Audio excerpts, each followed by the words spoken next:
దేవునికి స్తోత్రం. Hallelujah. Thank you Jesus. నీతి సూర్యుని దర్శనం ప్రతిరోజు ఉదయకాలమే తెల్లవారక మునిపే మరి నీతి సూర్యుని దర్శించుకోవటం నిజంగా మనకెంతో ఆశీర్వాదకరము. ప్రభు యొక్క మాటలను ధ్యానించటము, మరి ఆయన మాటల మీద కీర్తనకారుడు అంటాడు. మీరు చూడండి 119వ కీర్తన 119వ కీర్తన 147వ వచనంలో ఈ దర్శనం ద్వారా మేము ముందుకు వెళ్తున్నాం. దేవుడు మాకు అనుగ్రహించిన దర్శనము.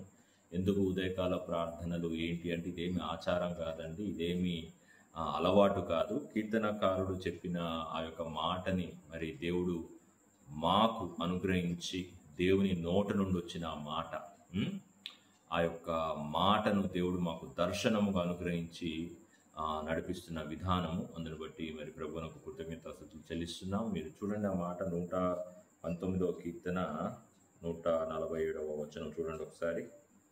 తెల్లవారక మునిపే మొరపెట్టి తిని నీ మాటల మీద నేను ఆశ పెట్టుకొని తెల్లవారక మునిపే మొరపెట్టి తిని నీ మాటల మీద నేను ఆశ పెట్టుకొని ఉన్నాను. మొరపెట్టుకోవటం అంటే ప్రార్థన. దేవుని మాటల మీద ఆశ పెట్టుకోవటం అంటే దేవుని వాక్యాన్ని ధ్యానించటము, దేవుడు నాతో ఏం మాట్లాడతాడా అని మనము సిద్ధపడటం. ఎప్పుడు జరగాలి ఇవన్నీ? తెల్లవారక మునిపే. చూడండి, ఇది మాకొచ్చిన దర్శనం అని నేను చెప్పను. ప్రతి ఒక్కరికి ఇది అవసరం. ప్రతి ఒక్క విశ్వాసికి ఇటువంటి ఆశ కలిగి ఉండటం ఎంతో అవసరం అండి. దేవునిలో మనం కష్టపడాల.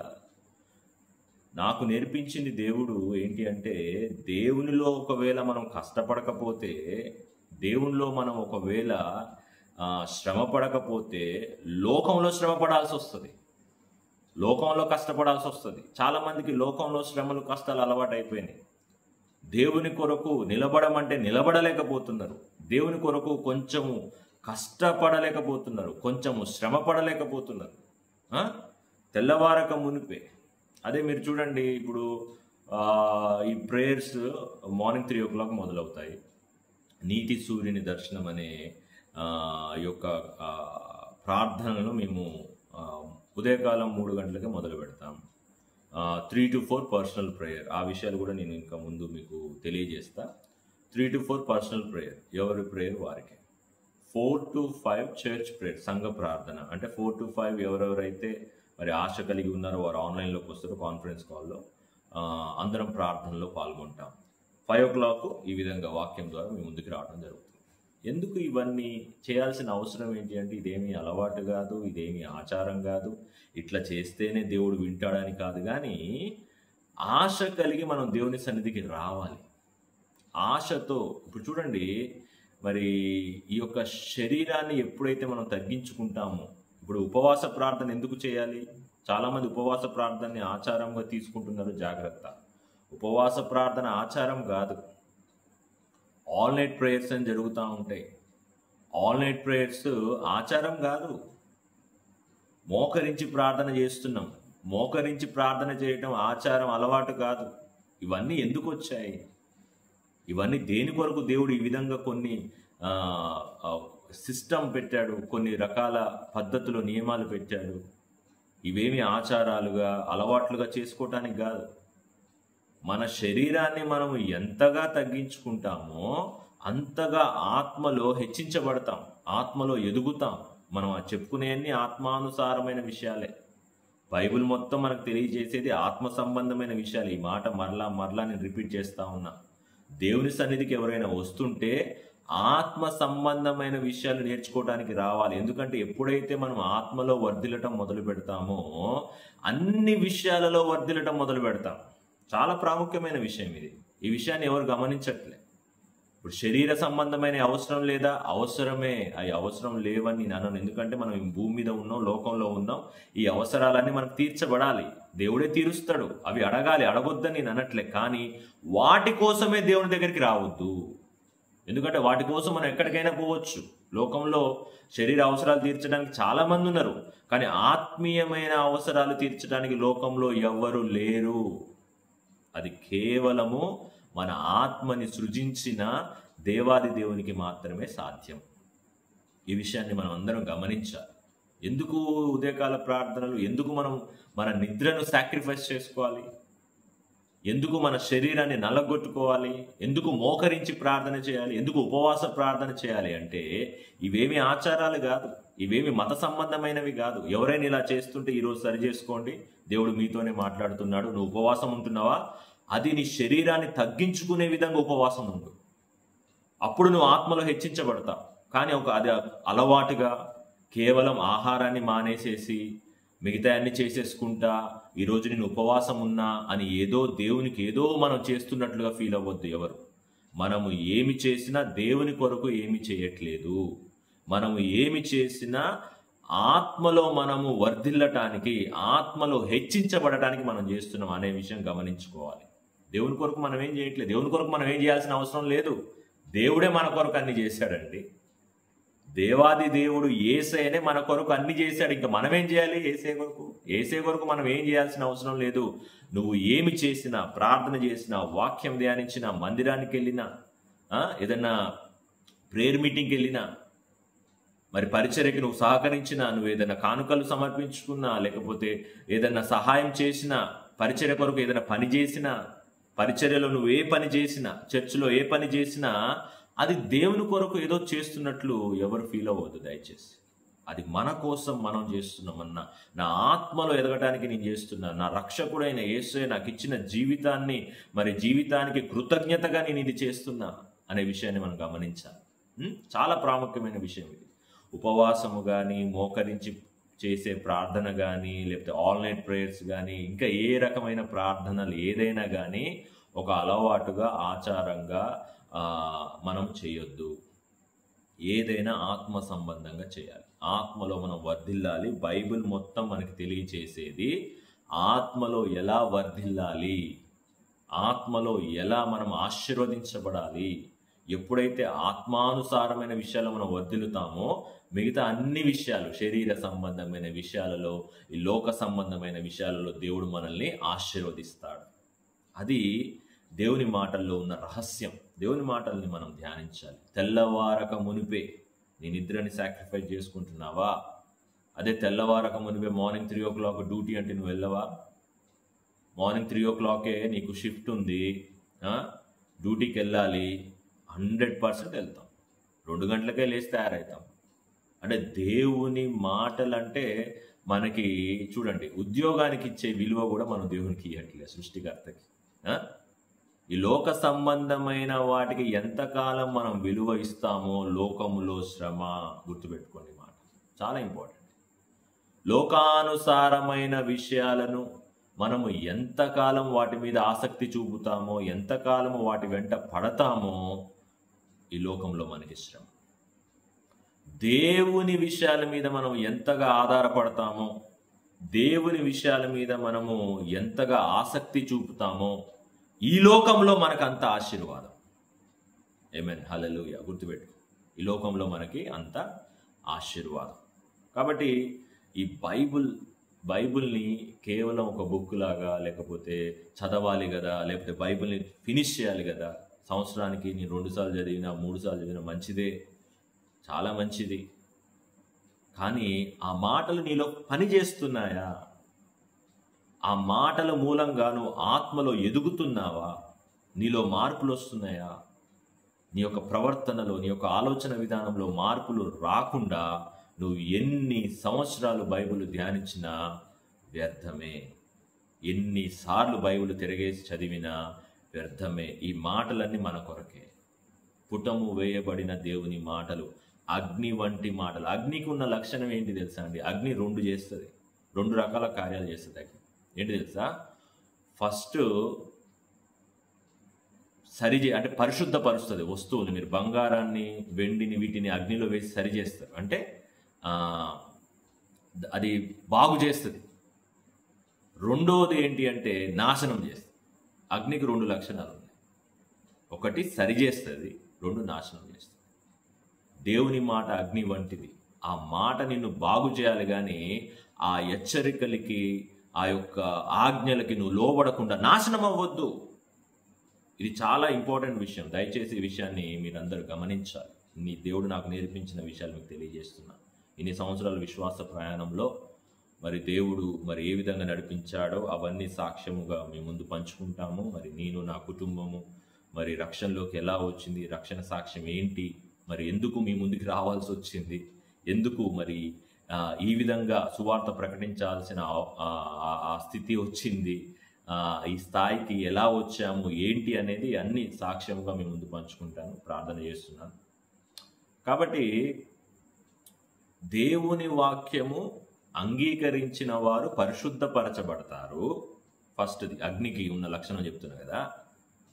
దేవుని వాక్యమునకు లోబడిన వారు, బంగారము ఏ విధముగా అయితే పుటములో వేయబడి అగ్నిలో వేయబడి ఆ మలినాన్నంతా తీసేసుకొని ఆ మలినాన్నంతా తీసేసి బంగారము ఏ విధంగా శ్రేష్టమైన బంగారముగా మరి ఒక విలువైన బంగారముగా తయారు చేయబడుతుందో, వాక్యము వినే వ్యక్తి ఆ వాక్యానికి లోబడితే ఆ విధంగా తయారు చేయబడతాడు. First point.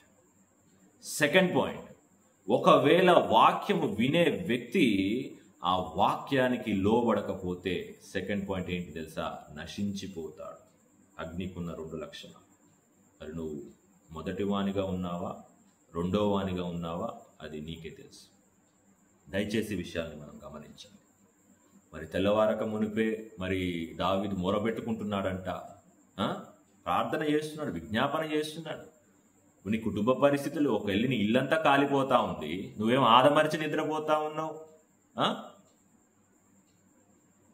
నష్టాలు, కష్టాలు అవన్నీ నీ కళ్ళ ఎదురుగా కనిపిస్తూనే ఉన్నాయి. అసలు నిద్ర ఎలా వస్తుందండి బాబు? నాకు అర్థం కాదు. కొంతమంది ఎన్ని ఉన్నా ఏమున్నా తినాలి, పడుకోవాలి. మరి ఇదేందో మరి నాకు తెలియదు.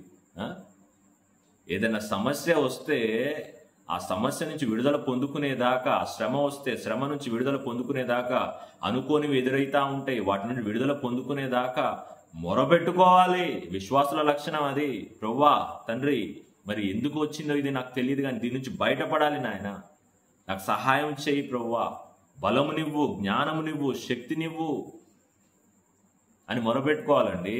ఒక్క నుంచి ఇల్లు కాలిపోతా ఉంది, తగలబడతా ఉంది, నాశనం అయిపోతా ఉన్నాయి జీవితాలు, ఆదమరిచి గురకబెట్టి నిద్రపోతా ఉన్నారు అనేక మంది విశ్వాసులు. వారి కుటుంబాలు నశించిపోవటానికి నిర్లక్ష్యమే కారణం. తెల్లవారాక మునిపే మరి మొరపెట్టుకుంటున్నాడంట దావీదు. మొరపెట్టుకోవడం ఒకటే కాదు, ప్రార్థన ఒకటే చేయట్లే. ఈరోజు దేవుడు నాతో ఏమి మాట్లాడతాడు, నన్ను ఏ విధంగా ఆదరిస్తాడు, ఏ విధంగా నన్ను నడిపిస్తాడని దేవుని మాటల మీద ఆశ పెట్టుకొని ఉన్నాడంట. అందుకే ఆశ కలిగిన వారిని దేవుడు తృప్తిపరుస్తాడండి. ఆశ కలిగి రావాలి దేవుని సన్నిధికి. బలవంతంగానో, లేకపోతే ఎవరో ఏదో అనుకుంటారనో, లేకపోతే ఒక ఆచారంగానో, మతంగానో. కొంతమంది ఉదయకాల ప్రార్థనలు చేస్తారు, ఆచారంగా చేస్తారు, మతంగా చేస్తారు. మతపరమైన ప్రార్థనలు, ఆచార సంబంధమైన ప్రార్థనలు 1% లాభం లేదు, 1% కూడా ఏ మేలు జరగదు. ఈ ఆచార సంబంధమైన వ్యవహారాలు, మత సంబంధమైన వ్యవహారాలు బైబిల్ ఎక్కడ కూడా ఎంకరేజ్ చేయదు. మతాన్ని ఖండించింది బైబిల్, ఆచారాన్ని ఖండించింది బైబిల్. యేసయ్య మతాన్ని, ఆచారాన్ని ఖండించి దేవుని యొక్క విలువను తెలియజేశాడు. అది గొప్ప విషయం. గమనించాలి ఈ మాటలని. తెల్లవారక మునిపే మనం మొరపెట్టాలి. దేవుడు నాతో ఏం మాట్లాడతాడు ఈరోజని ఆశ పెట్టుకొని ఎదురు చూడాలి. ప్రభువా, ఈరోజు నాతో మాట్లాడు. ఇదిగో నాయన, ఇన్ని రకాల సమస్యలు కూడా నేను వెళ్తున్నా, శోధన, వేదన, పరీక్ష, కుటుంబ పరిస్థితులు ఈ విధంగా ఉన్నాయి, ఉద్యోగ పరిస్థితి ఈ విధంగా ఉంది, ఆర్థిక స్థితిగతులు ఈ విధంగా ఉన్నాయి, ఆరోగ్య పరిస్థితులు ఈ విధంగా ఉన్నాయి. నాయన, సహాయము చేయవా ప్రభువా, నీ మాట ద్వారా నన్ను ధైర్యపరచవా నాయన అని మొరపెట్టుకోవాలి. ఎంతమంది ఉన్నారు అట్లా? చాలా బాధాకరం, చాలా వేదన. నిర్లక్ష్యము, నిర్లక్ష్యము, నిర్లక్ష్యం. నేటి నిర్లక్ష్యమే రేపటి శ్రమకు కారణం అండి, గుర్తుపెట్టుకోండి. నిర్లక్ష్యం. లోకంలో ఎవరు నిర్లక్ష్యం చేయండి, అలట్టుకుంటున్నారు. దేవునిలో నిర్లక్ష్యము, దేవునిలో నిర్లక్ష్యం. లోకంలో ఎవరు కూడా నిర్లక్ష్యంగా ఉన్నట్టే లోకంలో అలర్టుకుంటున్నాడు. అన్ని విషయాల్లో, డబ్బుల విషయాల్లో, ఉద్యోగం విషయంలో, అన్ని విషయాల్లో అలర్టుకుంటున్నారు. కానీ దేవుని విషయాల్లో నిర్లక్ష్యము. అది జీవితాలనే నాశనం చేస్తుంది. విశ్వాసులకు చెప్తున్న ఈ మాట. సరే, యేసయ్యని అంగీకరించని వారు, యేసయ్య ఎవరో తెలియని వారు ఓకే, వేరు, వారి కొరకు మనం ప్రార్థన చేద్దాం. కానీ యేసయ్య ఎవరో తెలిసి కూడా, రక్షణ అంటే ఏంటో తెలిసి కూడా, దేవుని విలువ తెలిసి కూడా గనక నువ్వు నిర్లక్ష్యం చేస్తే దాని రిజల్ట్స్ చాలా భయంకరంగా ఉంటాయి. ఇందా చెప్పిన కదా, అగ్నిలో రెండో లక్షణం. ఆ రెండో లక్షణానికి మనం ఇక సెకండ్ టైప్ అయిపోతాం అనమాట. రెండో లక్షణానికి మనం గురైపోతాం, నశించిపోతాం అగ్నిలో, హెచ్చరికలకు లోబడకపోతే. చాలా ఎగ్జాంపుల్స్ ఉన్నాయి బైబిల్లో. చాలామంది జీవితాలు ఉన్నాయి అట్లా నశించిపోయిన వారి జీవితాలు. అవి సాక్ష్యాలు, వాటిని ధ్యానించి మనం నేర్చుకోవాలి. కోరహు ఉన్నాడు, ఇంకా గెహాజీ ఉన్నాడు, ఇంకా చాలామంది ప్రవక్తలు ఉన్నారు. దేవుని మాటకు లోబడకుండా దేవుని నుండి తప్పిపోయి నశించిపోయిన ప్రవక్తలు ఉన్నారు, రాజులు ఉన్నారు, విశ్వాసులు ఉన్నారు. ఇదే బైబిల్ గ్రంథంలో దేవుని మాటకు లోబడి ఆశీర్వదించబడిన వారు ఉన్నారు. ఇంత గొప్ప విషయం. అంటే మొదటి లక్షణానికి అగ్నికి ఉన్న రెండు లక్షణాల్లో మొదటి లక్షణానికి సంబంధించిన సాక్ష్యాలు ఉన్నాయి బైబిల్లో, రెండవ లక్షణానికి సంబంధించిన సాక్ష్యాలు కూడా ఉన్నాయి బైబిల్. ఈ రెండిట్లో మనం మరి దేనికి సంబంధించిన వారమో మనము నిర్ణయం తీసుకోవాలి, తీర్మానం చేసుకోవాలి. ప్రభువా, నీ మాటకి లోబడి తండ్రి, ఆ పుటము వేయబడిన అగ్ని వంటి మాటలకి లోబడి తండ్రి, నేను ఒక విలువైన ఒక బంగారము వలె, మేలిమి బంగారము వలె తయారైతా ప్రభువా అని నిష్ట కలిగి దేవుని సన్నిధికి మనం రావాలి, దేవుని మాటలు వినాలి. ఆమేన్, హల్లెలూయా, థ్యాంక్ యూ జీసస్. అందుకే దేవుని విషయంలో నిర్లక్ష్యం చేసే వారి జీవితాలు ఎప్పుడు ఏడుస్తూనే ఉంటారండి. ఎప్పుడు ఏడిపే, వారి జీవితాలు ఎప్పుడు ఏడిపే. ఆ ముఖంలో ఒక కాలం ఉండదు. ఎప్పుడు ఆ కుటుంబాలలో చీకటి అంత. విశ్వాసుల గురించి మాట్లాడుతున్నా, అన్యుల సంగతి పక్కన పెట్టిన వారి కొరకు ప్రార్థన చేద్దాం. విశ్వాసుల పరిస్థితి ఎలా ఉంది నేటి దినాల్లో? సంఘములో లేకపోతే నీ కుటుంబంలో ఉజ్జీవం ఉందా? రివైవల్ ఉందా? దేవుని మాటల ద్వారా నువ్వు ఆదరించబడుతున్నావా? దేవుని మాటల ద్వారా నువ్వు ధైర్యం తెచ్చుకుంటున్నావా? ఆ ఉజ్జీవం నీలో కలుగుతుందా? ఇప్పుడు ఏమైతుంది తెలుసా? చాలా బాధాకరం సంఘాలలో. కానీ ఇది చాలా బాధగా చెప్తున్నా ఈ విషయం నేను. మోటివేషనల్ స్పీచెస్ ఎక్కువైపోతా ఉన్నాయి. ఎందుకు మోటివేషనల్ స్పీచెస్ అండి? ఆ మోటివేషనల్ స్పీచెస్, ఆ స్పీకర్స్ చాలా మంది ఉన్నారు లోకంలో. దేవుని వాక్యం మోటివేషన్ కాదు. దేవుని వాక్యం మోటివేషన్ కాదు, మోటివేట్ చేయడానికి కాదు. దేవుని వాక్యం నేను కన్విన్స్ చేయడానికి కాదు. దేవుని వాక్యం నేను కంఫర్ట్ జోన్లో పెట్టడానికి కాదు. దేవుని వాక్యం ఎవరిని కూడా మోటివేట్ చేయదు, కన్విన్స్ చేయదు, కన్వర్ట్ చేయదు. దేవుని వాక్యం సత్యమును ప్రకటిస్తుంది. Word of God will reveal the truth. సత్యమును మనకు తెలియజేస్తుంది. అది అంగీకరిస్తావా, దాన్ని నువ్వు మోటివేషన్గా తీసుకుంటావా, దాన్ని నువ్వు ఇంకే రకంగా తీసుకుంటావో, దట్స్ అప్ టు యు. కానీ దేవుని వాక్యము సత్యమును మనకు తెలియజేస్తుంది, వాస్తవాలను తెలియజేస్తుంది. దేవుని వాక్యం ఎవరిని కన్విన్స్ చేయడానికి, లేకపోతే ఎవరిని బలవంతంగా కన్వర్ట్ చేయడానికి, లేకపోతే ఎవరిని కూడా బలవంతంగా మోటివేట్ చేయడానికి. మోటివేషనల్ స్పీచెస్ ఎందుకు పనిచేస్తాయి విశ్వాసుల జీవితాల్లో? మోటివేషనల్ స్పీకర్ ఉన్నారు, సైకాటిస్ట్ అంట, పేరు చాలా గొప్ప పేరున్న సైకాటిస్ట్. ఆమె చెప్తుంది ఇంటర్వ్యూలో, నా కూతుర్ని నేను కాపాడుకోలేకపోయానండి అని చెప్తుంది. ఇంటర్ అయిపోయి డిగ్రీ ఫస్ట్ ఇయర్ చదువుతున్న కూతుర్ని నేను కాపాడుకోలేకపోయాను. నేను కొన్ని వేల మందికి కౌన్సిలింగ్ ఇచ్చా, కొన్ని వేల మంది నా ద్వారా మరి కౌన్సిలింగ్ పొందుకొని జీవితాలను మార్చుకున్నారు. నా కడుపున పుట్టిన నా కూతురు, నా కన్న కూతురుని నేను కాపాడుకోలేకపోయా, సూసైడ్ చేసుకుంది డిప్రెషన్తో. మోటివేషనల్ స్పీచెస్ ఎందుకు పనిచేయదు తెలుసా? మోటివేషనల్ స్పీచెస్లో జీవం ఉండదు. అవన్నీ మనుషుల మాటలు, జీవం ఉండదు ఆ మాటల్లో. అందుకే మోటివేషనల్ స్పీచెస్ అప్పటికి ఏదో ఒక ఇన్స్పిరేషన్ ఇస్తాయేమో కానీ అప్పటికప్పుడు తర్వాత మళ్ళీ చల్లారిపోతాయి. వాక్యములో జీవం ఉంది. వాక్యము జీవము కలిగినది. ఆ జీవము మనలో పనిచేయాలి. అందుకే word of God is life line అంటా ఉంటాను నేను ఎప్పుడు. మన జీవమునకు, మనలో ఉన్న జీవమునకు ఆధారము దేవుని వాక్యం. దేవుని వాక్యాన్ని నువ్వు ధ్యానిస్తున్నావా? దేవుని మాటల మీద నువ్వు ఆశ పెట్టుకున్నావా? ఆ మాటలు విని మరి ఆ మాటల ప్రకారంగా నడుచుకోవడానికి ఇష్టపడుతున్నావా? చాలా ప్రాముఖ్యమైన విషయం. మోటివేషనల్ స్పీచెస్ నీకు అప్పటికప్పుడు గూస్ బంప్స్ తీసుకొస్తాయి. అంటే ఒక ఒక ఇన్స్పిరేషన్ లాగా అప్పటి వరకే, తర్వాత అవి పని చేయవు నీ లైఫ్ని. అది ఎందుకు పనికిరావు ఇంకా కొంతవరకే. కానీ జీవ వాక్యాన్ని ఎప్పుడైతే నువ్వు ధ్యానించడం మొదలు పెడతావో ఆ జీవ వాక్యంలో ఉన్న జీవము, ఆ లైఫ్ మనలో పనిచేస్తూ ఉంటుంది, మన లైఫ్ని సరిచేస్తూ ఉంటుంది, మనల్ని హెచ్చరిస్తూ ఉంటుంది, మనల్ని సరిచేస్తూ ఉంటుంది. అది పర్మనెంట్ ట్రాన్స్ఫర్మేషన్ అన్నమాట, లైఫ్ టైం ట్రాన్స్ఫర్మేషన్. అది ఈ మోటివేషనల్ స్పీచెస్ అప్పుడు అది విన్నంతసేపు బాగుంటుంది, అబ్బా భలే చెప్తున్నాడు, అరే నిజమే కదా, వాస్తవమే కదా, ఆ క్షణం వరకే. తర్వాత ఆ మాటలు ఎడిపోతాయో ఏంటో అసలు ఇంకా ఎందుకు పనికిరావు. కాబట్టి జీవం లేని మాటల మీద మనం ఆధారపడద్దు. ఈ గూస్ బంప్స్ అందరు ఎప్పటికప్పుడు ఇన్స్పిరేషన్. మ్యూజిక్ కూడా అట్లనే అయిపోయింది. క్రిస్టియన్ వర్షిప్ సాంగ్స్ కూడా నేటి దినాల్లో రివైవల్ లేదు.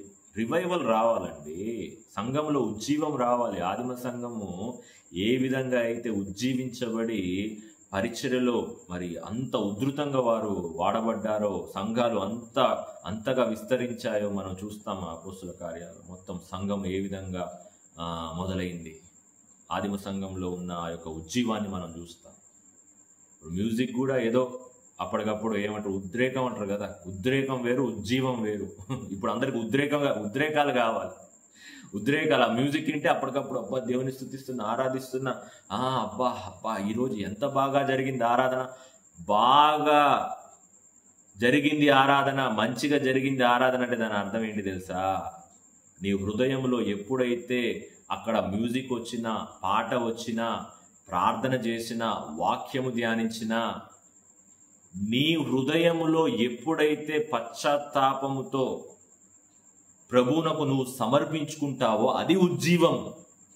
That's called revival. ఉద్రేకం అట్లా ఉండదు.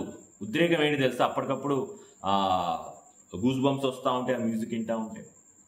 వర్షిపర్స్కి చెప్తున్నా, నేటి దినాల్లో వర్షిపర్స్ మ్యూజిక్ మీద ఎక్కువ ఫోకస్ చేస్తున్నారు. మ్యూజిక్ ఉండాలి, మ్యూజిక్ చెడ్డదని నేను అనట్లే, కానీ నువ్వు ప్లే చేసే ఇన్స్ట్రుమెంట్ కానీ, నీ నోట నుండి వచ్చే ఏ పాట కానీ, ఆరాధన పాట కానీ, స్తుతి పాట కానీ, ఏదైనా సరే ఒక ఆత్మను దేవుళ్ళలోకి నడిపించే విధంగా ఉండాలి. నువ్వు చెప్పే వాక్యము కానీ ఉద్రేకాన్ని కలగజేయకూడదండి. ఆ గూస్ బంప్స్, ఆ ఇన్స్పిరేషన్స్ అవి కాదు. లైఫ్, ఆ యొక్క జీవము కలిగిన మాటలను అందజేయాలి జనులకి. ఎప్పుడైతే నువ్వు వాక్యానుసారమైన స్తుతి ఆరాధన చేస్తావో, నువ్వు వాక్యాన్ని అంగీకరించి వాక్యానుసారమైన స్తుతి ఆరాధనను ఎప్పుడైతే చేస్తావో, ఒక ఆత్మ దేవునిలోకి నడిపించబడుతుంది. పశ్చాత్తాపం మొదలవుతుంది హృదయం. ఆ స్తుతి ఆరాధనలో పాల్గొన్న వారు లోపల నుండి ఒక రకమైన మార్పు మొదలవుతూ ఉంటుంది. అటువంటి వర్షిపర్స్ కావాలి నేటి దినాల్లో. ఏందో వచ్చిన వాళ్ళని ఎంటర్టైన్ చేయటం, దయచేసి ఇది తప్పుగా అర్థం చేసుకోవద్దు, నెగిటివ్గా తీసుకోవద్దు. దేవుడు అంత్య దినాల్లో మనందరితో మాట్లాడుతూ ఉన్నాడు. అంత్య దినాల్లో మనం ఉన్నాం. సంఘాలలో ఉజ్జీవము లేదు, విశ్వాసుల్లో ఉజ్జీవము లేదు, తగ్గిపోతుంది, ఆ మంట ఆరిపోతుంది. అందుకే అనేకమైన శ్రమలు మన చుట్టుముడతా ఉంది. శ్రమలు ఎప్పటికీ ఉంటాయి, అప్పుడు ఉన్నాయి, ఇప్పుడు ఉంటాయి. కానీ అప్పుడు ఆ ఆదిమ సంఘంలో ఉన్నవారు ఆ శ్రమలను జయించారు. ఇప్పుడు శ్రమల్ని జయించలేకపోతున్నారు. అదొచ్చింది సమస్య. ఎందుకు శ్రమల్ని జయించలేకపోతున్నారు అంటే ఉజ్జీవం లేదు, ఆ రివైవల్ లేదు. కారణం ఏంటి అంటే జస్ట్ ఇన్స్పిరేషన్లోనే అయిపోతుంది. అప్పటికప్పుడే ఈరోజు పాస్టర్ గారు వాక్యం ఎంత బాగా చెప్పారో, ఒక గంట తర్వాత పాస్టర్ గారు ఏం చెప్పారో అని అడుగు, పాస్టర్ గారా ఏం చెప్పారబ్బా అంటారు. అది ఉద్రేకం అంటే అది. రివైవల్ ఎట్లుంటుంది తెలుసా? పాస్టర్ గారు చెప్పిన మాటలు, లేకపోతే నువ్వు బైబిల్లో ధ్యానించిన మాటలు నీ హృదయంలో ముద్రింపబడతాయి. ఆ మాటలు పదే పదే గుర్తొస్తూ ఉంటాయి. ఆ మాటల్ని నువ్వు ధ్యానిస్తూ ఉంటావు. అది ఉజ్జీవం. అందుకే నేటి దినాల్లో మనందరం, విశ్వాసులం అందరము ఉజ్జీవం కలిగి ఉండాలి, ఆశ కలిగి ఉండాలి. ఫస్ట్ ఆఫ్ ఆల్, ప్రభువా ఆ రివైవల్ నాకు కావాలి నాయన, నీ కొరకు నీ వాడపడాలి, నీ కొరకు నీ నిలబడాలి. నాకు సహాయం చేయి ప్రభువా, దేవుని సహాయాన్ని అడగాలి. మొరపెట్టుకోవటం అంటే అదే. మొరపెట్టుకోవటం అంటే ఏడవటం కాదు. ఇంగ్లీష్లో క్రై అని ఉంటుంది ఈ మాట. ఏడవటం అంటే ఇందా చెప్తున్నా కదా, ఆ పశ్చాత్తాపముతో మన కన్నీళ్ళు రావాలి. కానీ కొన్ని రకాల ఏడుపులు ఉంటాయి, వాళ్ళు ఏడుస్తూనే ఉంటారు, ఎప్పుడు ఏడుస్తారు. నువ్వు కదిలి ఏడుస్తారు, నువ్వు కదిలించి ఏడుస్తావు, నువ్వు ఏదైనా మాట చెప్పి ఏడుస్తావు. అది కాదు అసలు, అది వేరు. అసలు ఇక్కడ చెప్పేది అది కాదు. పశ్చాత్తాపంతో మారు మనస్సు పొందుకునే విధంగా నీలో కార్యం మొదలవ్వాలి. దైవ చిత్తానుసారమైన దుఃఖము మారు మనస్సుని కలుగజేస్తుందని బైబిల్లో స్పష్టంగా మనం ధ్యానిస్తాం. దేవుని వాక్యం మనకు తెలియజేస్తుంది. దైవ చిత్తానుసారమైన దుఃఖము నీ శ్రమల్ని బట్టి ఏడవటం, నీ కష్టాన్ని బట్టి ఏడవటం కాదండి. పశ్చాత్తాపంతో నువ్వు పాపివని ఎరిగి, ప్రభువా నీ ఎదుట నేను పాపం చేశాను, నీకు విరోధంగా నేనున్నాను అని ఆ దైవ చిత్తానుసారమైన దుఃఖము ఎప్పుడైతే నీకు కలుగుతుందో నీలో మారు మనస్సు మొదలవుతుంది. మారు మనస్సు పొందుకోవడం మొదలవుతుంది. ఆ ట్రాన్స్ఫర్మేషన్ మొదలవుతుంది. అది అంచెలంచెలుగా పరిపూర్ణతలోకి వస్తుంది. అటువంటి ఆశ కలిగి మన దేవుని సన్నిధికి రావాలి. ఆ మ్యూజిక్ వినేసి, దేవుని మాటలు వినేసి, ఎన్నెందో ఎగ్జాంపుల్స్, కొత్త ఎగ్జాంపుల్స్ చెప్పేసి, ఉపమానాలు అని పేరు పెట్టుకొని వచ్చిన వారిని ఏదో. దేవుడు ఎవరిని కూడా కంఫర్ట్ జోన్లో ఉంచడండి. జాగ్రత్తగా వినండి ఈ మాట. దేవుడు ఎవరిని కూడా కంఫర్ట్ జోన్లో ఉంచడు. దేవుడు అందరినీ సేఫ్ జోన్లో ఉంచుతాడు. అర్థమైన వాళ్ళు ఒకసారి గట్టిగా హల్లెలూయా చెప్తాం. హల్లెలూయా, థ్యాంక్ యూ జీసస్. దేవుడు ఎవరిని కూడా కంఫర్ట్ జోన్లో ఉంచాడు. కంఫర్ట్ జోన్లో ఉంచితే నశించిపోతాం మనం. మన సంగతి దేవునికి బాగా తెలుసు. దేవుడు మనల్ని కంఫర్ట్ జోన్లో ఉంచడు. అమ్మ ఇంకో నీకు పొద్దున ఇడ్లీ పెడతా, మధ్యాహ్నం బిర్యానీ పెడతా, సాయంత్రం స్నాక్స్ పెడతా, నువ్వు తిని పడుకో అన్నాడు దేవుడు ఎవరిని. కంఫర్ట్ జోన్లో ఉంచడు దేవుడు. సేఫ్ జోన్లో ఉంచుతాడు. Safe zone is very important. Comfort zone కంటే సేఫ్ జోన్ చాలా ఇంపార్టెంట్. అంటే ఆ రక్షణలో ఉంచుతాడు దేవుడు. ఏందో ఆ కంఫర్ట్ జోన్లో పెట్టేసి ఇంకేదో చేయాలని దేవుడు చూడడు. కాబట్టి దేవుని మాటల్ని మనము గమనించాలి. దేవుని విషయాలు సత్యమైనవి. దేవుని మాటలకు మన హృదయాన్ని ఇవ్వాలి. దేవుని మాటలు జీవము కలిగిన మాటలు. దేవుని మాటలే, దేవుని నోట నుండి వచ్చే మాటలే మన జీవమునకు ఆధారము. మనకి, మన కుటుంబాలకి, మన సంఘాలకి, మన నివసించే స్థలాలకి, దేశానికి, అన్నిటికీ దేవుని వాక్యమే సమాధానము. దయచేసి విషయాన్ని గమనించాలి. మరి వేకువజామున మొరపెట్టుకునే విధంగా నువ్వు ఉంటావా? తెల్లవారక మునుపే, లోక సూర్యుడు రాక మునుపే నీతి సూర్యుని దర్శనం నువ్వు చేసుకొని, నీతి సూర్యుడైన యేసయ్య మాటలు నువ్వు వినగలిగితే నీ జీవితం అప్పుడు చూడు ఉన్నతమైన స్థానంలో ఉంటావు. దేవుడు నిన్ను ఉన్నతమైన స్థలాల్లోకి నడిపిస్తాడు. చాలా ప్రాముఖ్యమైన విషయం. ఆ ఆశ కలిగి ఉండాలి. ఆశ కలిగి మన దేవుని సన్నిధికి రావాలి. ఆమేన్, హల్లెలూయా, థ్యాంక్ యూ జీసస్. ఇదే ఈ యొక్క 147వ వచనం, 119, 147వ వచనమే దేవుడు మాకు ఇచ్చిన దర్శనం అండి. గత 5 సంవత్సరాలుగా ఉదయకాల ప్రార్థనలు జరుగుతున్నాయి. కాన్ఫరెన్స్ కాల్లో కొన్ని కుటుంబాలు మరి రక్షణలోకి, మరి దేవుడు రక్షణలోకి నడిపించిన కుటుంబాలు, మరి ఆ కుటుంబాలు కాన్ఫరెన్స్ కాల్లో వచ్చి కొంత ప్రార్థనలో వాక్యంలో గడపటం గత 5 సంవత్సరాలుగా చేస్తా ఉన్నాం. ఉదయకాలమే 5 గంటలకి. ఇప్పుడు వీడియో రూపంలో మేము ముందుకు వస్తున్నాము. మరి దేవుడిచ్చిన ప్రేరేపణని బట్టి మరి ఈ మాటలు, మరి ఎవరికైనా ఈ మాటల ద్వారా దేవుడు నాతో మాట్లాడుతున్నాడని అనిపిస్తే మీరు కామెంట్ సెక్షన్లో తెలియజేయండి. మిమ్మల్ని బట్టి దేవుని మేము స్తుతిస్తాము. ఈ మాటలు ఇంకెవరికైనా అవసరం అని మీరు అనుకుంటే వారికి షేర్ చేయండి. మరి అంత్య దినాల్లో ఉన్నాం, సువార్త విస్తృతంగా ప్రకటించబడాలి. ఎవరిని దేవుడు ఎట్లా వాడుకుంటాడో మనకు తెలియదండి. ఎవరిని దేవుడు ఎట్లా వాడుకుంటాడో మీరు నేను డిసైడ్ చేయలేం. దేవుడు తనకు నచ్చినట్లుగా ఎవరిని ఏ విధంగా వాడుకోవాలో అట్లా వాడుకుంటాడు. అల్టిమేట్ గోల్ ఏంటి? దేవుడిదైనా మనదైనా నశించిపోతున్న ఆత్మ రక్షణలోకి నడిపించబడాలి. ఇది దేవుని యొక్క దర్శనం, మనకిచ్చిన దర్శనము దేవుని యొక్క ఉద్దేశం, దేవుని యొక్క ప్రణాళిక, దేవుని యొక్క చిత్తం. కాబట్టి వారి మాటలు, వీరి మాటలు ఇవన్నీ మనకొద్దు. కానీ ఎవరి ద్వారా దేవుడు ఎవరితో ఏ విధంగా మాట్లాడతాడో మనకి తెలియదు. కాబట్టి మనం ప్రార్థన చేస్తూ దేవుని మాటలు మరి మనం జనులకు అందించడమే మనం చేయగలిగిన పని. మిగతా కార్యం దేవుడు చూసుకుంటాడు.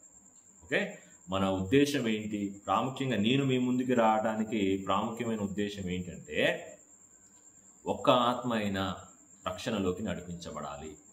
దేవుడు మా మీద పెట్టిన భారం. కొన్ని కుటుంబాలు రక్షణలోకి నడిపించబడ్డాయి. మేమందరం కలిసి ఆదివారం ఆరాధన చేస్తున్నాం. ఆదివారం కూడా ఉదయకాల ప్రార్థన, తెల్లవారక మునిపే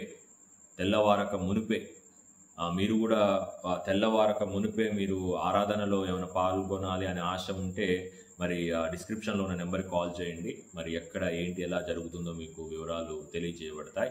తెల్లవారక మునిపే, ఆదివారం ఉదయకాలం పునరుత్థానపు ఆరాధన తెల్లవారక మునిపే మొదలవుతుంది. దేవునికి స్తోత్రం, హల్లెలూయా, థ్యాంక్ యూ జీసస్. కాబట్టి మరి ఉదయకాలము కేవలం ప్రార్థనలతోనే మనం ముగించకుండా దేవుని వాక్యాన్ని కూడా ధ్యానించడం మనకెంతో ఆశీర్వాదకరము, మనకి మన కుటుంబాలకి ఎంతో దీవెనకరం. కుటుంబాలకంటే కుటుంబాలన్నీ కలిస్తేనే ఒక సంఘం. అది నేను చాలా రిపీట్ చేస్తూ ఉంటా ఈ మాట. సంఘము వేరు, మనం వేరు కాదు. కొన్ని కుటుంబాలు కలిసి సంఘముగా ఏర్పడి ప్రభువుని స్తుతించే ఆరాధించేదే. ఆరాధించే స్థలము ఒక దగ్గర అందరు కలిసి ప్రభువుని ఆరాధిస్తూ ఉంటారు. సంఘము ఎవరు అంటే నువ్వే, చర్చ్ ఎవరు అంటే నువ్వే, సంఘం ఎవరు అంటే నేనే. మనందరము దేవుని శరీరమై ఉన్నాం సంఘముగా. దేవుడు మన యజమానుడు, మన శిరస్సు అయి ఉన్నాడు. కాబట్టి సంఘం అంటే మనమే, ఎవరో కాదు. ఈ విషయాలను మనము గుర్తుపెట్టుకోవాలి. మీరు ప్రతిరోజు బైబిల్ స్టడీ పెట్టుకోండి. మీరు ఆదికాండంలో ప్రకటన గ్రంథం ఎలా పెట్టుకుంటారో పెట్టుకోండి. దాంతోపాటు బైబిల్ మెడిటేషన్ పెట్టుకోండి. బైబిల్ని ధ్యానించడం కూడా పెట్టుకోవాలి. బైబిల్ని ధ్యానించడం పెట్టుకోవటం అంటే ఆ మాటల ద్వారా దేవుడు మీతో మాట్లాడిన విషయాలను రాసుకోండి. ఒక దగ్గర రాసుకొని ఆ మాటల్ని ధ్యానించండి. ఈరోజు దేవుడు నాతో మాట్లాడాడు, ఈ మాట నా కొరకే. దేవుడు మనతోనే మాట్లాడదు. ఇప్పుడు నేను వాక్యం ధ్యానిస్తున్నా అంటే దేవుడు నాతో మాట్లాడతాడు. దేవుడు వాక్యం ద్వారా నాతో ఇంకొకరి గురించి మాట్లాడతాడు. దేవుడు వాక్యం ద్వారా నాతో మాట్లాడతాడు. నన్ను సరి చేయడానికి దేవుడు ఇష్టపడతాడు. నన్ను ఆశీర్వదించడానికి దేవుడు ఇష్టపడతాడు. కాబట్టి మరి మనము ఈ మాటలని బాగా ధ్యానించాలి. ఈ మాటలు ఎవరికి మాటలు? నా కొరకే ఈ మాటలు. అందుకే మీరు ఈ మాటలు ధ్యానించే ముందు మరి నా అపీరెన్స్ చూడకండి. మరి ఈయన గడ్డం ఏంది, నా అవతారం ఏంది, ఈయన వ్యవహారం ఏంది అనుకోవద్దు. నా సాక్ష్యం తీసుకొస్తాం ముందు రోజుల్లో మీ దగ్గరికి. అసలు ఎప్పుడు దేవుడు నన్ను పిలిచాడు అంటే ఒక మాటలో చెప్తా. నా నెత్తి మీద ఇంత జుట్టు ఉన్నప్పుడు దేవుడు నన్ను పిలిచాడు. ఎప్పుడు నేను దేవుళ్ళలోకి వచ్చినా తెలుసా? అదంతా పోయినప్పుడు దేవుళ్ళలోకి వచ్చిన. ఈ విషయాలు గమనించండి. ఆ సాక్ష్యాన్ని అంతా నేను క్లియర్గా మీతో పంచుకుంటా. మీరు ఈ ఛానల్ని ఫాలో అవ్వండి. దేవుడు ఏ విధంగా నన్ను నడిపించాడు, మరి నా స్థితిగతులు ఎలా ఉన్నాయి, దేవుళ్ళలోకి రాకముందు నేనేంటి, తర్వాత నా కుటుంబం ఏంటి, తర్వాత నా కుటుంబంలో మరి నా భార్య యొక్క ప్రార్థన ఏంటి, అవన్నీ త్వరలో మీ ముందు పంచుకుంటాను. మరి అవన్నీ మరి దేవుని మహిమార్థమై మీ ముందుకు రావాల్సిన అవసరం, బలవంతంగా వచ్చాం మీ ముందుకు. ఇదేందో ఇంట్రెస్ట్గా ఇంకేందో చెయ్యాలా, ఏదేదో లోకాన్నంతా మార్చేసేయాలా, ఏందేందో ఘనమైన కార్యాలు చేయాలన్న బలవంతంగా దేవుడు వెనక నుంచి తోస్తే ఈ కట్టం నుంచి ముందుకు వచ్చిన నేను మీ దగ్గరికి. ఇది ఇష్టపూర్వకంగా రాలే. ఏదో పనులు చేసుకుంటున్నాం, ఏదో బ్రతుకుతున్నాం, తింటున్నాం, అయిపోతుంది, సర్లే బాగుందిలే జీవితం అని అనుకునే స్థితిలో అట్లా నేనున్నా. కానీ దేవుని ప్రణాళికల్ని ఎవరు మార్చలేరండి. దేవుని చిత్తము, దేవుని ఉద్దేశాలు మనం ఎవరో మార్చలేము. ఆయన అనుకున్నది ఆయన చేసి తీరుతాడు. నేనే దానికి సాక్ష్యం. హల్లెలూయా, థ్యాంక్ యూ జీసస్. నేనే దానికి సాక్ష్యం. బలవంతంగా మీ ముందుకు వచ్చి మాట్లాడతాను. అందుకే మీరు నా గడ్డం ఎట్లుంది, నా ముక్కు ఎట్లుంది, నా తల ఎట్లుంది, ఈయన ఏ షర్ట్ వేసుకున్నాడు, మరి ఇదేంటి ఇట్లా కూర్చున్నాడు, ఇవన్నీ ఆలోచించకుండా దేవుడు ఈ వ్యక్తి ద్వారా నాతో మాట్లాడుతున్నాడు అని మీరు గమనిస్తే దాన్ని మించిన ధన్యత మరొకటి లేదు. ఆమేన్, హల్లెలూయా, థ్యాంక్ యూ జీసస్. చాలా విషయాలు మనం మాట్లాడుకున్నాం. ఈ విషయాలన్నీ ఎంతో ప్రాముఖ్యమైనవి. కాబట్టి సాయంకాలం కూడా మరి ఈ రోజు నుండి ఆ 9 గంటలకు మరి దేవుడు మాకు ఇచ్చిన దర్శనాన్ని బట్టి, దేవుడు మాకు ఇచ్చిన దర్శనం అంటే కుటుంబాలు కట్టబడాలి, కుటుంబాలు ఆదరించబడాలి, ప్రతి ఇల్లు దేవుని ఇల్లుగా మార్చబడాలి. అపవాది నేటి దినాల్లో మరి కుటుంబాలను నాశనం చేస్తున్నాడు. కుటుంబాలలో విలువలు లేవు. ముఖ్యంగా విశ్వాసుల కుటుంబాలలో దేవుని విలువలు ఉండాలి, దేవుని ప్రేమ ఉండాలి, దేవుని జాలి, కరుణ అవి ఉండాలి. దేవుని ప్రేమతో కుటుంబాలు కట్టబడాలి. కుటుంబాల మీద వాడి యొక్క అటాక్ ఎక్కువైంది నేటి దినాల్లో. భార్యకి భర్తతో సంబంధం లేదు, భర్తకి భార్యతో సంబంధం లేదు, తల్లిదండ్రులు పిల్లలు, అసలు ఏంటో ఒక విచిత్రమైన వాతావరణాన్ని మనం చూస్తున్నాం. రాబోయే దినాల్లో ఈ పరిస్థితులు ఇంకా దిగజారిపోతున్నాయి, ఇంకా దిగజారిపోతాయి. ఇంకా ఎంతగా దిగజారిపోతాయి అంటే అంత్య దినాలకి ఇవే సూచనలు. ఇప్పటికే విలువలన్నీ పోయినాయి కుటుంబాలలో మనం చూస్తున్నాము. మరి మాకిచ్చిన దర్శనం కుటుంబాలు కట్టబడాలి. మా కుటుంబం ఎట్లా కట్టబడిందో కూడా ఆ ప్రార్థనలో నేను సాక్ష్యాలు పంచుకుంటా. నేను, నా భార్య ఎట్లా మా కుటుంబం కట్టబడింది, మీ ముందుకు వస్తాం మేమిద్దరం. మాకు 2 పిల్లలు, వారిని కూడా తీసుకొని వస్తాం. కుటుంబాలు ఎట్లా కట్టబడ్డాయి, కుటుంబాలు ఏ విధంగా కట్టబడితే అవి ఆశీర్వాదకరంగా కుటుంబాలు ఉంటాయి, దేవుడు ఏ విధంగా కుటుంబాలను కడతాడు, ఆ సాక్ష్యాలన్నీ మేము ముందుకు తీసుకొస్తాం. మరి ఈ క్రీస్తు కుటుంబ ఆరాధన ఈ యొక్క కార్యక్రమం మొదలు పెడుతున్నాం. ప్రతిరోజు సాయంత్రం 9 గంటలకి. ఆ యొక్క ప్రేయర్లో మీరు ఒకవేళ జాయిన్ అవ్వాలంటే ఈ నెంబర్కి కాల్ చేయండి. ఆ డిస్క్రిప్షన్లో ఉన్న నెంబర్కి కాల్ చేయండి. మీరు కూడా జాయిన్ అవ్వచ్చు. మనందరం కలిసి ప్రభువుని స్తుతించి ఆరాధించవచ్చు. క్రీస్తు కుటుంబ ఆరాధన. ప్రతి కుటుంబం క్రీస్తులో ఉండాలి, ప్రతి కుటుంబం క్రీస్తును ఆరాధించాలి, ప్రతి కుటుంబము ఒక సంఘముగా మార్చబడాలి, ప్రతి ఇల్లు దేవుని ఇల్లుగా మార్చబడాలి. ఇది దేవుడు మాకు ఇచ్చిన దర్శనం. దాని ప్రకారంగా ముందు కొనసాగుతున్నాం. మీరు కూడా ప్రార్థన చేయండి. దేవుని వాక్యం గురించి 119వ కీర్తన చాలా క్లియర్గా తెలియజేస్తుంది. 119వ కీర్తన మరి దేవుని మాటలు, దేవుని వాక్యంకున్న ప్రాముఖ్యత, దేవుని వాక్యంకున్న విలువ, దేవుని వాక్యంకున్న ధన్యత, ఇవన్నీ ఈ 119వ కీర్తనలో మనం చూడొచ్చు. ఆమేన్, హల్లెలూయా. 130వ వచనం చూడండి. 119వ కీర్తన 130వ వచనం చూడండి. 119వ కీర్తన 130వ వచనము. నీ వాక్యములో వెల్లడి అగుట తోడనే వెలుగు కలుగును. మాట వెలుగు యేసయ్య. దేవుని మాట అంటే ఎవరండి? యేసయ్యనే. వాక్యమే దేవుడై ఉన్నాడు. వాక్యాన్ని మనం ప్రతిరోజు ధ్యానిస్తుంటే దేవుని మాట వింటున్నామని దాని అర్థం. నీ జీవితం చీకటిమయంగా ఉందా? నీ బ్రతుకులో ఒక ఆశ లేదా, నిరీక్షణ లేదా, నీ కుటుంబంలో సమాధానం లేదా, నువ్వు పనిచేసే స్థలంలో నీకు సమాధానం లేదా, నీ హృదయంలో వేదన, చింతన, చీకటి అండి. ఇప్పుడు నేను మా ఇంటికి వచ్చిన అంత చీకటి ఉంది. చీకటి పోవాలంటే ఏం చేయాలి? చీకటి పోవాలంటే ఏం చేయాలి? మనము లైట్ వేస్తాం. లైట్ వేసేంత వరకు చీకటి పోదు. లైట్ స్విచ్ ఆన్ చేయాలి మనం, అప్పుడు చీకటి పారిపోతుంది. నీ బ్రతుకులో, నీ కుటుంబములో, నీ జీవితంలో చీకటి పోవాలంటే యేసయ్య అనబడే వెలుగును, అంటే వెలుగై ఉన్న యేసయ్య అనబడే స్విచ్ను వేయాలి. ఆమేన్, హల్లెలూయా. అప్పుడు వెలుగు అయిన యేసయ్య ఆయన నీ జీవితాల్లోకి, నీ జీవితంలోకి, నీ కుటుంబంలోకి, నీ హృదయంలోకి వచ్చి ఆ చీకటినంతటిని వెలగొడతాడు. ఇదొక్కటే మార్గం, వేరే మార్గము లేదు. నువ్వు ఇంట్లోకి వచ్చినావు, చీకటి ఉంది, నువ్వు ఎన్ని పనులు చేయి, చీకటి పోదు. లైట్ వేసేంత వరకు చీకటి పోదు. యేసయ్య లోకానికి వెలుగై ఉన్నాడు. లోకం మొత్తానికి యేసయ్యనే వెలుగు. నాకు, నీకు, లోకానికి యేసయ్యనే వెలుగు. యేసయ్య నీ హృదయంలోకి వచ్చే అంతకాలము ఇన్ని సంవత్సరాలుగా ఉన్న చీకటి పోదు. మళ్ళీ యేసయ్య హృదయంలోకి రావటం అంటే దీనికి మళ్ళీ చాలా ఉన్నాయి డెఫినేషన్స్. నీ క్రైస్తవునే అండి, మేము పుట్టినప్పటి నుంచి క్రైస్తవులమే అండి, మా అమ్మ క్రైస్తవురాలు, మా నాన్న క్రైస్తవురాలు, మా తాతయ్య పెద్ద పాస్టర్ అండి, మేము పెద్ద చర్చి కట్టించినామండి. అమ్మా, ఎవ్వరు కూడా పుట్టు క్రైస్తవులు ఎవరు ఉండరు. సరే, పుట్టు క్రైస్తవులు ఉంటారేమో కానీ విశ్వాసులు ఉండరు. విశ్వాసులు వేరు, క్రైస్తవులు వేరు. దేవుని మాటలకు లోబడి, దేవుని ఆజ్ఞానుసారంగా నడుచుకుంటూ దేవుణ్ణి వెంబడించే వారే విశ్వాసులు, నిజమైన క్రైస్తవులు, కేవలం పేరుకి క్రైస్తవులుగా, ఇంకా కుటుంబం పేరు చెప్పుకొని క్రైస్తవులుగా, చర్చి పేరు చెప్పుకొని క్రైస్తవులుగా ఉంటే వారి జీవితాలలో క్రీస్తు యొక్క వెలుగు ఉండదు, గుర్తుపెట్టుకోండి.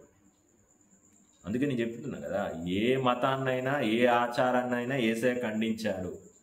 ఏ మతాన్ని ఏ ఆచారాన్ని యేసయ్య ఎంకరేజ్ చేయలే. యేసయ్యనే సత్యము, యేసయ్యనే వెలుగు.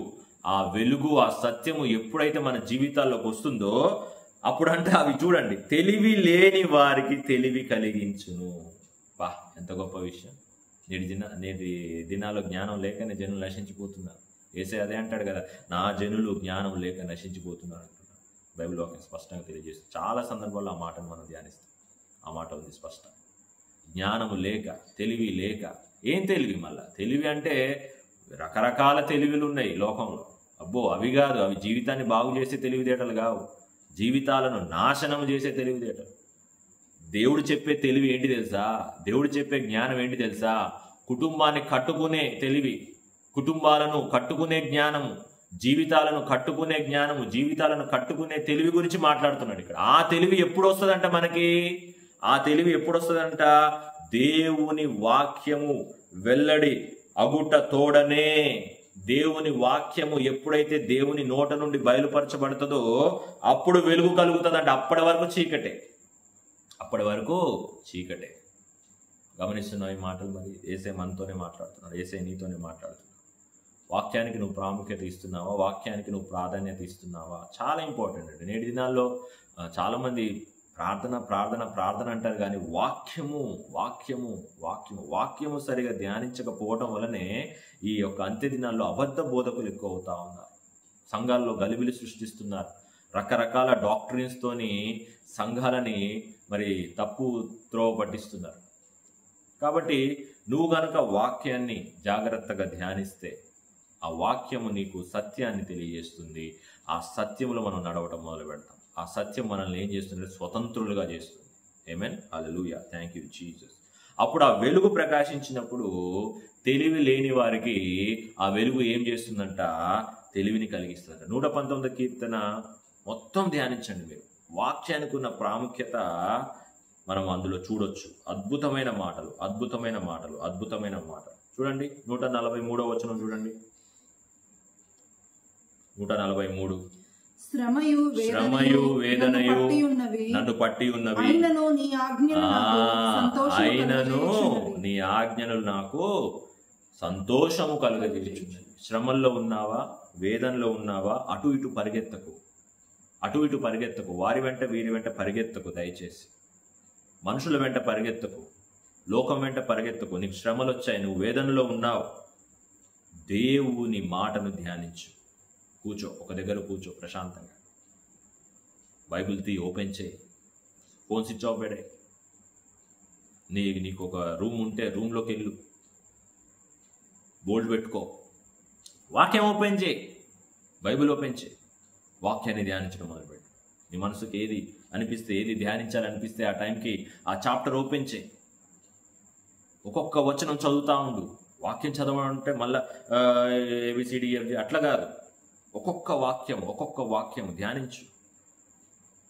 నిజంగా ఆ రోజు, ఆ సమయంలో నువ్వు పొందుకునే ఆనందం అంతా ఇంత కాదు. నీ హృదయానికి అది అర్థమవుతుంది. ఆ మార్పు తెలుస్తుంది నీ హృదయానికి.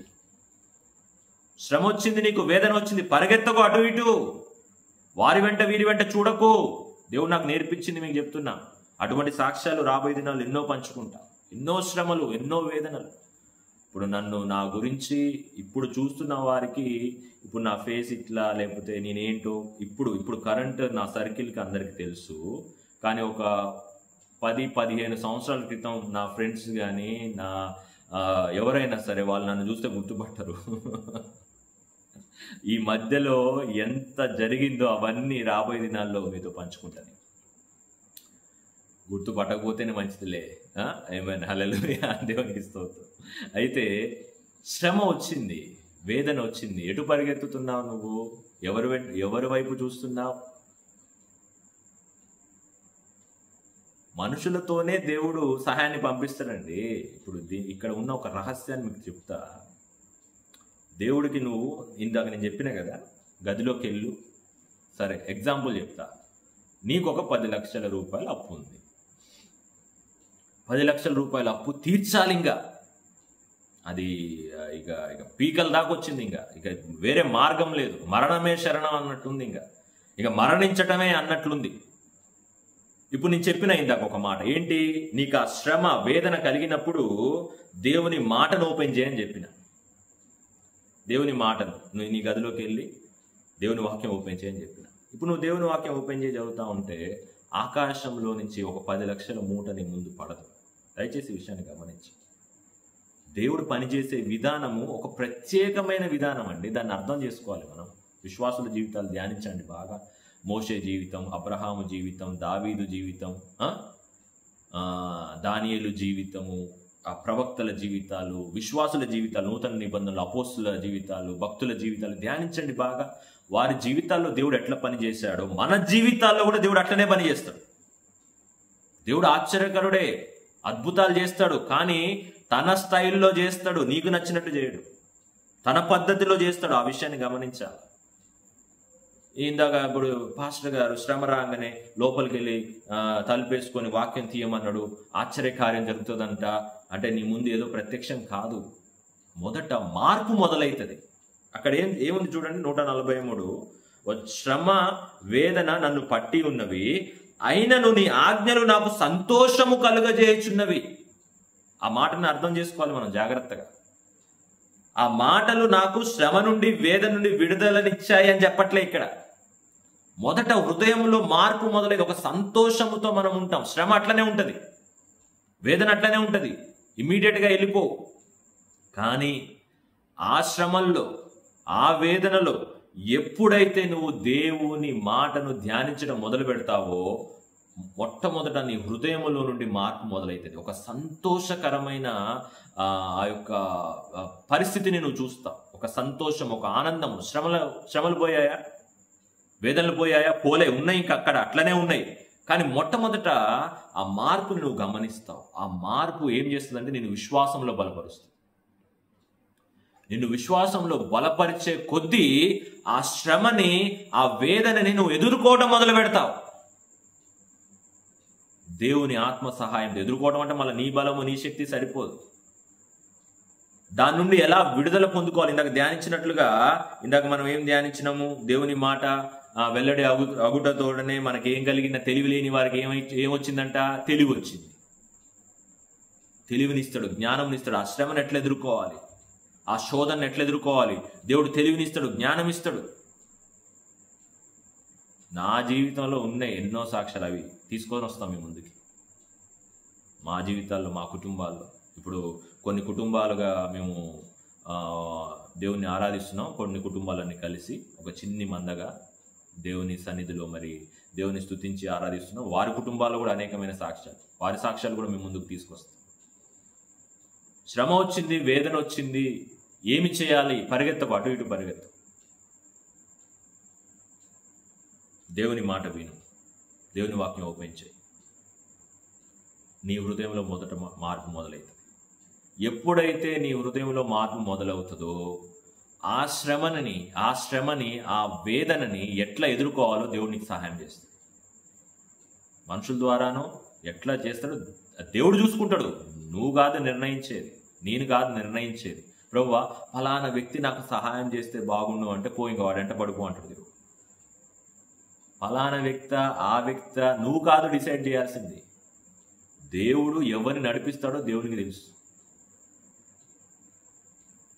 కాకుల ద్వారా పోషించిండు దేవుడు ఏలియాని. దేవుడికి ఎవరి నుంచి ఏ విధంగా సహాయం ఇవ్వాలో దేవునికి తెలుసు. దేవునికి మనమేం నేర్పించిన అవసరం లే. నువ్వు చేయాల్సింది ఏంటి? దేవుని మాటలకు లోబడు. శ్రమలు రావడం మంచిదండి, అప్పుడే నీ విశ్వాసం బయటపడుతుంది. దాని గురించి కూడా రీసెంట్ మెసేజెస్లో మనం బాగా ధ్యానించాం, శ్రమల గురించి. విశ్వాసానికి శ్రమ ఎందుకు, అక్కడ అది చూడండి, ఆ టైటిల్ ఉన్న వీడియో చూడండి.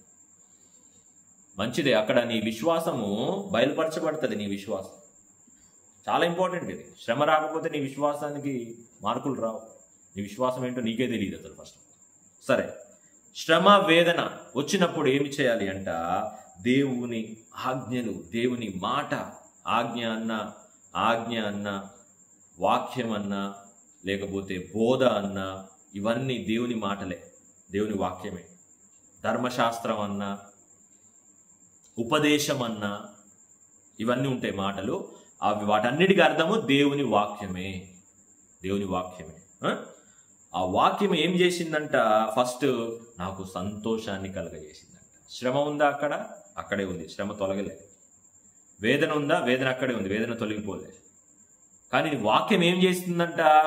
హృదయానికి ఫస్ట్ సంతోషాన్ని కలగజేసింది. అంటే శ్రమల్లో, వేదనలో కూడా సంతోషంగా ఎలా ఉండాలో దేవుని వాక్యం ద్వారా మనం నేర్చుకొని ఆ శ్రమని, వేదనని సంతోషంగానే ఎదుర్కొంటాం. భయంతో, దిగులుతో, వేదనతో. అసలు అదొక అద్భుతమైన ప్రయాణం అండి. అది ఎక్స్పీరియన్స్ అయిన వాళ్ళు ఎవరైనా ఉంటే చూస్తున్న వారు మీ సాక్ష్యాన్ని ఒక షార్ట్గా పంచుకోండి కామెంట్స్లో. దాన్ని బట్టి మేము దేవుని స్తుతిస్తాం. సాక్ష్యాలు, రక్షణ సాక్ష్యం గురించి కూడా మనం మాట్లాడుకుందాం. రక్షణ సాక్ష్యం చాలా ఇంపార్టెంట్. కాబట్టి దేవుని వాక్యము మనకు ఎంత ప్రాముఖ్యమో ఈరోజు అనేకమైన విషయాలు మనము ధ్యానించాం. దేవునికి స్తోత్రం, హల్లెలూయా. అసలు ఈరోజు నేను వేరే విషయాలు ఏదో కొన్ని విషయాలు అనుకున్న ధ్యానించాలని ఈరోజు అనుకోని రీతిగా దేవుడు వాక్యం గురించి మనతో మాట్లాడాడు. వాక్యంకున్న ప్రాధాన్యత, వాక్యంకున్న ప్రాముఖ్యత, వాక్యము మన జీవితాల్లో ఏ విధంగా పనిచేస్తుందో దేవుడు ఈరోజు అనేకమైన ఎగ్జాంపుల్స్తో మనకు తెలియజేశాడు. శ్రమ, వేదన, పరిగెత్తకు, అటు ఇటు కూర్చో, వాక్యం ఓపెన్ చేయి. దేవుడు నీకు తెలివినిస్తాడు. ఆ శ్రమను ఎలా ఎదుర్కోవాలో జ్ఞానాన్ని ఇస్తాడు. ఆ వేదన నుండి ఎట్లా బయటపడాలో జ్ఞానం ఇస్తాడు. నీ నోటికి మాటలను అందిస్తాడు, నీ హృదయానికి తలంపులు అందిస్తాడు. దేవుడు పనిచేసే విధానం అది. పౌలుని ఎన్నో శ్రమల నుండి దేవుడు విడుదలనిచ్చాడు, ఎన్నో శ్రమల నుండి తప్పించాడు. పౌలుకి అనేకమైన శ్రమలండి. ఒకటా రెండా? పౌలుకు వచ్చిన శ్రమలు ఎవరికి రాలే, భయంకరమైన శ్రమలు. కానీ దేవాదేవుడు ఏ విధంగా తప్పించాడు పౌలుని? ఆ శ్రమల నుండి పౌలుకి ఎంత ఘనత తీసుకొచ్చాడు. చాలా అద్భుతమైన విషయం. దేవుడు నడిపించే విధానం చాలా గొప్పది. మరి ఈరోజు చాలా విషయాలు మనం మాట్లాడుకున్నాం. మరి ఈ మాటల్లో ఏ మాట కూడా నిరర్థకం కాకుండా, వ్యర్థం కాకుండా ఈ మాటల్ని పట్టుకోండి. ఈ వీడియోని మీరు చూడండి. ఈ వీడియో ద్వారా, ఈ మాటల ద్వారా మీరు ప్రేరేపించబడితే, ఈ మాటల ద్వారా దేవుడు నాతో మాట్లాడాడని మీరు అనుకుంటే కామెంట్స్ రూపంలో మాకు తెలియజేయండి. ఈ మాటలు ఇంకెవరికైనా అవసరమని మీరు అనుకుంటే వారికి ఫార్వర్డ్ చేయండి. మరి మా కొరకు ప్రార్థన చేయండి. ప్రతిరోజు మీ ముందుకు రావడానికి దేవుడు ఇచ్చిన అవకాశాన్ని బట్టి ప్రభువును కృతజ్ఞతాస్తుతులు చెల్లిస్తున్నాం. మరి ప్రతిరోజు దేవుని మాటలు మనకు ఎంతో అవసరం. ఏ రోజుకి ఆ రోజే దాని గురించి కూడా మనం మాట్లాడదాం. ఏ రోజుకి ఆ రోజు, వారానికి ఒక్కసారో నెలకొక్కసారో కాదు, ఏ రోజుకి ఆ రోజు మనము ప్రార్థనలో ఉండాలి. యేసయ్య అంటాడు, ఏనాటి కీడు ఆనాటికి చాలంటాడు. నిన్న ప్రార్థన చేయకపోతే నిన్నటి కీడు, ఈ రోజు కీడు కలిపి ఈ రోజు మన నెత్తి మీద పడుతుంది. 3 రోజులు నువ్వు ప్రార్థన చేయకపోతే, 3 రోజులు దేవుని వాక్యాన్ని నువ్వు ధ్యానించకపోతే 3 రోజుల కీడు నీ నెత్తి మీద పడుతుంది. అర్థం చేసుకోండి మాట. ఏ రోజు కీడుని ఆ రోజు మనం జయించాలి. ఏ రోజు కీడుని మనం ఆ రోజు జయించాలి. ప్రార్థన ద్వారా, వాక్యము ద్వారా, విశ్వాసము ద్వారా. 3 రోజుల గురించి చెప్పిన, నెల రోజులు నువ్వు ప్రార్థన చేయకపోతే, నెల రోజులు నువ్వు వాక్యం ధ్యానించకపోతే, నెల రోజులు నీ విశ్వాసం బలంగా లేకపోతే, నెల రోజుల కీడంతో వచ్చి నీ నెత్తి మీద పడుతుంది. ఇంకా దాని రిజల్ట్స్ ఎట్లుంటే మనకు తెలియదు. ఏ రోజుకు ప్రార్థన ఆ రోజే, ఏ రోజు విజయం ఆ రోజే, ఏ రోజు విశ్వాసం ఆ రోజే. ప్రతిరోజు ఈ ప్రయాణం ఎన్ని రోజులు చేయాలండి? ప్రయాణము 1 నెల సరిపోద్దా? ఒక సంవత్సరం సరిపోద్దా అంటే కాదు. అంతము వరకు, ఆఖరి శ్వాస వరకు ఈ ప్రయాణం కొనసాగాలి. అంతము వరకు సహించువాడే రక్షించబడును అని వాక్యం స్పష్టంగా తెలియజేస్తుంది. అంతము వరకు. ఒకసారి నువ్వు యేసయ్యని తెలుసుకున్నావు అంటే ఇక యేసయ్యలో నడవడానికి ప్రయత్నం చేయాలి తప్ప వెనక్కి రావడానికి ప్రయత్నం చేయొద్దు. అలా చాలామంది తప్పిపోతున్నారు. వారి కొరకు ప్రార్థన చేయండి. యేసయ్యలో ఉండలేక, యేసయ్య మాటలు సరిగా అర్థం చేసుకోలేక, యేసయ్య ప్రేమను తెలుసుకోలేక, బైబిల్ వాక్యం గురించి వచ్చింది కాబట్టి ఒక్క మాట చదివి నేను ఇవి ఒక్క మాట మీకు తెలియజేసి ముగిస్తా. బైబిల్ వాక్యాన్ని కోడిలాగా చదవద్దు. అందరికీ అర్థమయ్యేటట్టు చెప్తాను. కోడిలాగా గెలకొద్దు బైబిల్ వాక్యాన్ని. కోడి ఏం చేస్తుంది? ముందు ఏదైనా దానికి తినడానికి వేస్తే టక్ టక్ టక్ టక్ అని ఒక్కొక్కటి తింటా ఉంటాం. బైబిల్ వాక్యాన్ని పక్షిరాజు వలె ధ్యానించండి. ఆమేన్, హల్లెలూయా. ఆకాశము నుండి పక్షిరాజు నీళ్ళల్లో ఎక్కడో ఉన్న చేప మీద ఫోకస్ పెడతాడు పక్షిరాజు. ఆ చేప ఫిష్ ఎంత స్పీడ్గా వెళ్ళిపోతా ఉంది నీళ్ళల్లో, దాన్ని పట్టుకుంటుంది అంత ఎత్తులో నుండి వచ్చి. అట్లా చదవాలి బైబిల్ వాక్యాన్ని పట్టుకోవాలి. ఆ వాక్యం నాకు ఏం తెలియజేస్తుందో దాన్ని పట్టుకోవాలి. ఈ విషయాలు చాలా ఇంపార్టెంట్. కోడి గెలికినట్టు అక్కడొక వాక్యం, అక్కడొక వాక్యం, అక్కడొక వాక్యం, గెలుక్కుంటూ పోయి బైబిల్ నాకేం అర్థం కాలేదండి, బైబిల్ సత్యం కాదు, బైబిల్లో ఏమి లేదు అంటున్నారు చాలా మంది. చాలా బాధ, చాలా వేదన. అటువంటి వారి కొరకు ప్రార్థన చేయాలి. పక్షిరాజు యొక్క ఫోకస్ ఏ విధంగా ఉంటుందో బైబిల్ మీద మన ఫోకస్ అలా ఉండాలి. కోడి గెలికినట్టు గెలకొద్దు. ఒక్కొక్క వచనం, ఒక్కొక్క అధ్యాయం ఏం తెలియజేస్తుంది? బైబిల్లోనే ప్రశ్నలు వస్తాయి. బైబిల్లో నుండి వచ్చిన ప్రశ్నలకి బైబిల్లోనే ఆన్సర్స్ ఉంటాయి. జాగ్రత్తగా దేవుని భయంతో బైబిల్ వాక్యాన్ని ధ్యానించండి. చాలా ఇంపార్టెంట్. తప్పిపోకూడదు ఎవరు. అంత్య దినాల్లో ఉన్నాం. ఏర్పరచబడిన వారు సైతం పడిపోతారని వాక్యం తెలియజేస్తాం. అపవాది అంత భయంకరంగా పనిచేస్తున్నాడు. ఆమేన్, హల్లెలూయా. ఈ మాటలన్నీ దేవుడు దీవించి ఆశీర్వదించి మన జీవితాల్లో, మన కుటుంబాల్లో, మన హృదయాల్లో, మన సంఘములలో స్థిరపరచునుగాక. ఆమేన్. ఒక చిన్న ప్రార్థన చేద్దాం. పరిశుద్ధుడా, మహిమగల తండ్రి, స్తోత్రం నాయన. ఈ యొక్క ఉదయకాల సమయంలో మీరు మాకు ఇచ్చిన ధన్యతను బట్టి వేలాది స్తుతులు చెల్లిస్తున్నాం. Thank you lord, thank you father. ఎంతో విలువైన మాటలు, శ్రేష్టమైన మాటలు ప్రభు, బంగారం కంటే, ముత్యముల కంటే శ్రేష్టమైన మాటలు నాయన, విలువైన మాటలు, జీవము కలిగిన మాటలు మాకు తెలియజేస్తున్నారు. మమ్మల్ని అంతగా మీరు ప్రేమిస్తున్నారు. అందుని బట్టి వందనాలు. మేము నశించుకోవటం మీకు ఇష్టం లేదు నాయన. మేము నశించుకోవటం మీకు ఇష్టం లేదు. మేము శ్రమ పడటం, మేము వేదన పడటం, మేము కృంగిపోవడం మీకు ఇష్టం లేదు నాయన. అందుకే ప్రతిరోజు మాతో మాట్లాడుతున్నారు యేసయ్య. మమ్మల్ని బలపరుస్తున్నారు, మాకు ధైర్యాన్ని ఇస్తున్నారు. అందుని బట్టి వందనాలు. ఎంత గొప్ప ప్రేమ, ఎంత గొప్ప ప్రేమ, ఎంత గొప్ప ప్రేమ. ఈ ప్రేమను బట్టి తండ్రి ఏమిచ్చినా తక్కువే నాయన, ఏమిచ్చినా తక్కువ. ఈరోజు ప్రభా ఎన్నో ప్రాముఖ్యమైన విషయాలు మాతో మాట్లాడారు, నాతో మాట్లాడారు తండ్రి. అందును బట్టి వేలాది స్తుతులు చెల్లిస్తున్నాం. ఈ వాక్యమే మాకు, మా జీవానికి ఆధారం ప్రభా. ఈ వాక్యానికి లోబడి వాక్యానుసారంగా నడుచుకునే కృపను దయచేయమని విజ్ఞాపన చేస్తున్నాం. ఎవరెవరైతే తండ్రి ఈ మాటలు వింటున్నారో వారందరి జీవితాలను తండ్రి మీ చేతులకు అప్పచెప్తున్నాం. వారు పడుతున్న వేదన, శ్రమ అన్నీ నువ్వు ఎరిగి ఉన్నావు తండ్రి. తండ్రి నీకు ఏది దాచిపెట్టబడలేదు తండ్రి, అవన్నీ బయలుపరచబడి ఉన్నాయి. అన్ని విషయాలను మీ చేతులకు అప్పగిస్తున్నాం. మమ్మల్ని ఆదరించండి నాయన, నడిపించండి, కృప చూపించండి ప్రభు. ఇది ఆశ కలిగి వచ్చిన కుటుంబాలను మీ చేతులకు అప్పగిస్తున్నాం. ఆశ కలిగి ఉన్న వారిని తండ్రి, వారి ఆశను తృప్తిపరిచే దేవుడు తండ్రి, వారి యొక్క కోరికలను నెరవేర్చే దేవుడు నాయన, మీ చేతులకి మా జీవితాన్ని సమర్పించుకుంటున్నాం. ఈరోజు ప్రభు మరి ఈ యొక్క కార్యక్రమంలో మీరు మాతో మాట్లాడిన ప్రతి మాటను బట్టి వేలాది స్తుతులు చెల్లిస్తున్నాం. ఈ నీతి సూర్యుని దర్శనం అనే తండ్రి ఈ యొక్క ఆరాధన ద్వారా ప్రతిరోజు మాతో మాట్లాడుతున్నారు. మిమ్మల్ని వాక్యము ద్వారా, స్తుతి కీర్తన ద్వారా తండ్రి, ప్రార్థన ద్వారా మిమ్మల్ని స్తుతించడానికి తండ్రి, మీ నామమును ఘనపరచడానికి మీరు మాకు ఇచ్చిన అవకాశమును బట్టి వందనాలు యేసయ్యా. ప్రతి ఒక్కరిని పేరు పేరున జ్ఞాపకం తెచ్చుకుంటున్నాం. అంత్య దినాల్లో ఉన్నాం తండ్రి. ఏ ఒక్క ఆత్మ నశించిపోవడానికి వీల్లేదు ప్రభా. ప్రతి ఒక్కరు రక్షణలోకి నడిపించబడాలి. ప్రతి ఒక్కరి కొరకు పేరు పేరున జ్ఞాపకం తెచ్చుకుంటున్నాం తండ్రి. ప్రతి ఒక్కరిని దర్శించండి, దీవించండి, ఆశీర్వదించండి. కుటుంబాలు కట్టబడాలి నాయన, కుటుంబాలు కట్టబడాలి. గలిబిలి గందరగోళంలో చెల్లా చెదరైపోతున్న కుటుంబాలు కట్టబడాలి తండ్రి. థ్యాంక్ యూ జీసస్, హల్లెలూయా. ప్రతి ఒక్కరిని పేరు పైన జ్ఞాపకం తెచ్చుకుంటూ మీ చేతులకు అప్పగిస్తూ సమస్త మహిమ ఘనత మీకే చెల్లిస్తూ యేసు నామములో ప్రార్థించి అడిగి వేడుకొంచున్నాము తండ్రి, ఆమేన్. ఆశీర్వాద ప్రార్థనతో ముగిద్దాం. మన తండ్రి యొక్క ప్రేమ, కుమారుడైన యేసుక్రీస్తు ప్రభు యొక్క కృప, ఆదరణకర్తకు పరిశుద్ధాత్మ యొక్క సహవాసం ఎల్లవేళ మనకు తోడే ఉండి మనం స్థిరపరిచి బలపరిచి ముందుకు నడిపించును గాక. Amen, amen. అందరికీ praise the Lord. God bless you.